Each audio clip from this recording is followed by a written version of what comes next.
So, if a tree falls in Bluewater Bay and no one's around to hear it, does it still make a fucking mess?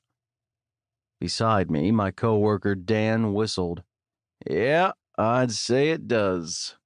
Standing there in the gravel parking lot with Jace, another grip, we surveyed the disastrous scene in front of us, namely what was left of Soundstage 2. Other buildings on the production studio property had been damaged as well. A branch had smashed through a wall, and one of the outbuildings had been squashed by another tree. My biggest concern was the soundstage, though, especially since I was pretty sure the water had made it past the sandbags that had been placed around the buildings before the storm came. We'd find out once Anna arrived and gave us permission to go in. She'd ordered everyone to stay out of the buildings for now. The place was deserted anyway, because all production had been canceled until tomorrow.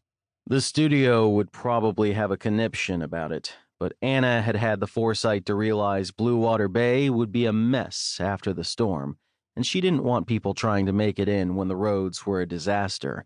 Plus, people would have damage to their homes. We didn't have to go inside to see the soundstage was an unholy mess. It probably would have withstood the storm as well as the buildings next to it had, but it hadn't been built to catch 100-foot cedar blown over by 70-mile-an-hour winds. Jace shifted his weight, gravel crunching under his boots. So, what do we do? Nothing until Anna gets here. I tucked my hands into my coat pockets.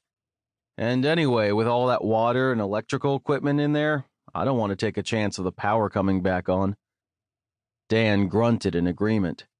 Isn't like we need to rush inside. Anything that's salvageable will still be there in an hour or two. Jace glared up at the sky. Assuming it doesn't rain again.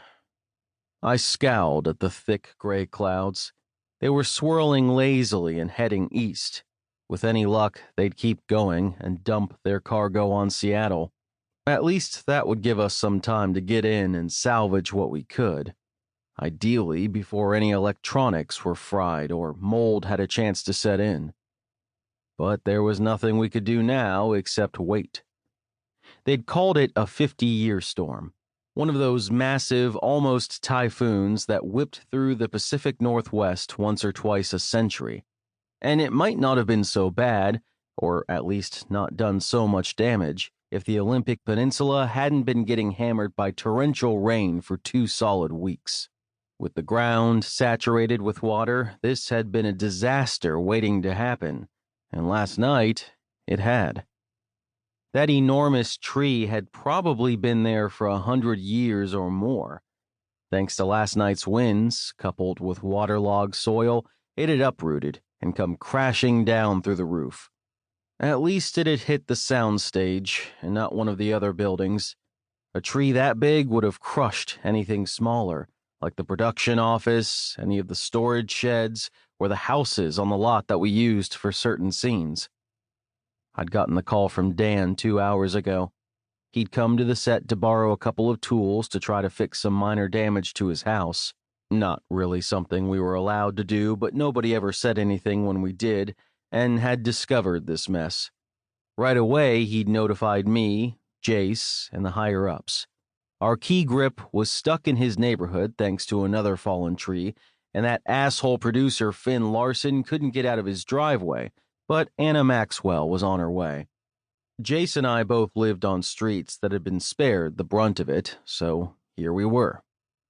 Beside me, Dan and Jace started muttering about climate change, and I walked away. I wasn't ignorant of the problem, but I wasn't in the mood to hear about it this morning. It didn't really matter right now if this was because of catastrophic global warming or if a butterfly had farted in the Amazon 6 months ago. The fact remained that a large tree was now reclining on the soundstage, and the mess inside, well, we'd find out before too long. While I waited for Anna to show up and call the shots, I took out my cell phone and speed-dialed my daughter. Hey,